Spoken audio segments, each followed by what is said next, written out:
Selamat pagi rekan sahabat Indonesia bersama Rudy Channel.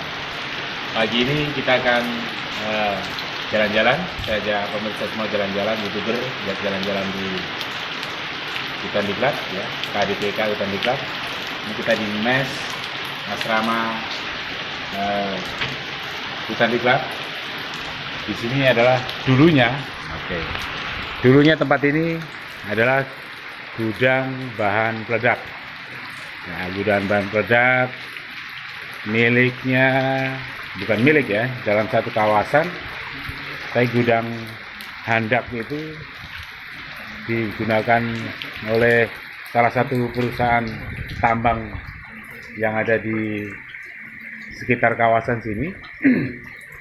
Ya, sempat terjadi permasalahan dulu karena mereka mengakui bahwa gudang bahan peledak itu ada di areal tambang mereka. Namun dari sisi pengukuran setelah kita cek ternyata jauh di dalam kawasan, bukan jauh, artinya sekitar hampir 200 meter ke dalam. Nah, artinya itu menunjukkan bahwa gudang bahan peledak yang dibuat oleh perusahaan tambang untuk bahan peledak, detonatornya untuk meledakkan batu yang untuk ditambang, itu berada di dalam kawasan. Nah, ini lokasinya, ini adalah lokasi kampus Hutan Diklat di DLHK Samarinda. Nah, kampus ini tadi saya ceritakan bahwa kampus ini adalah bekas gudang bahan peledak yang ketika itu pimpinan di Balai Diklat Kehutanan, Pak Sudayatnya, zaman Pak Sudayatnya itu dengan kepala seksinya waktu itu Pak Slamet Fitriadi ya.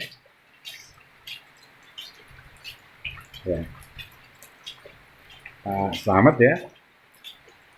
Nah, Pak Slamet. Nah, ini kalau kita lihat, ini jalan ke sananya. Nah, pada waktu itu gudang bahan peledak ini ada dalam kawasan, sehingga saya bersama Pak Slamet, kepala seksinya, Kang Slamet, coba kita mengecek kebenaran lokasinya. Dan setelah saya cek ternyata memang benar, dia ada di dalam kawasan. Sempat kita dari pimpinan kita, Pak Sudayatnya, bersurat ke BPKH untuk minta kejelasan karena pengelolanya adalah kita. Sementara batas itu adalah BPKH yang memiliki kewenangan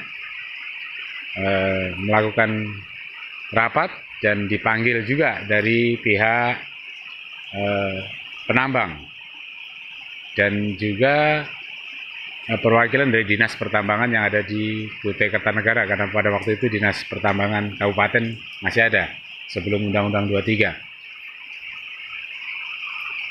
Nah, ketika pembahasan, saudara, teman-teman semua, dalam pembahasan itu dinyatakan bahwa mereka ada dasarnya, mendirikannya bahwa ada beberapa oknum ya, yang kita sebut oknum lah, menyampaikan bahwa ini di luar kawasan, sehingga perusahaan dengan leluasa menggunakan ini menjadi gudang bahan peledak. Dengan investigasi dan kita cek bersama di lapangan bahwa benar ini salah, artinya oknum itu menyatakan salah, itu juga sudah diberikan sanksi oleh pimpinannya. Ya, kita katakan oknum dari pimpinan, dari instansi kita juga, bukan saya tidak sebutkan instansi mana. Artinya itu adalah satu bentuk hal yang salah, memberikan informasi dengan mungkin imbalan apa ya, tapi itu sudah diselesaikan dan sudah ada sanksinya. Kemudian eh, saya dengan Pak Slamet, kepala seksinya, kita coba koordinasi dengan KTT-nya, ya, Kepala Teknik Tambangnya, dan beliau juga menyatakan siap untuk memindahkan dan perlu proses, sehingga dalam waktu 1 tahun tidak salah sudah dipindahkan, dibongkar, dan ini dikosongkan.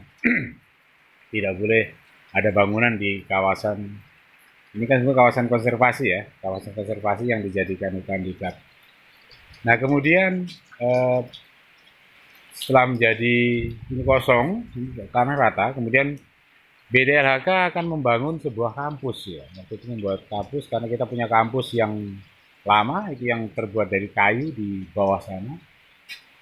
Itu sudah tidak layak digunakan karena sudah keropos dan sudah nggak layak untuk digunakan. Bolong-bolong, lantainya juga sudah rusak, sehingga akan membuat kampus baru.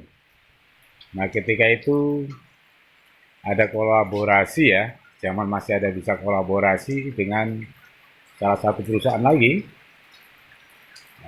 kolaborasi entah saya tidak tahu terus gimana, pinjam pakai untuk jalan dan sebagainya atau apa, saya tidak paham. Kemudian ada dibantu gedung ini, dibantu gedung, artinya membangun kampus ini atas bantuan dari perusahaan yang berkolaborasi, entah seperti apa ini, yang jelas ada dibangun. Untuk pemilihan lokasi ini awalnya kita mau direncanakan mencari di tempat di mana waktu itu kampus lama mau diperbarui ya.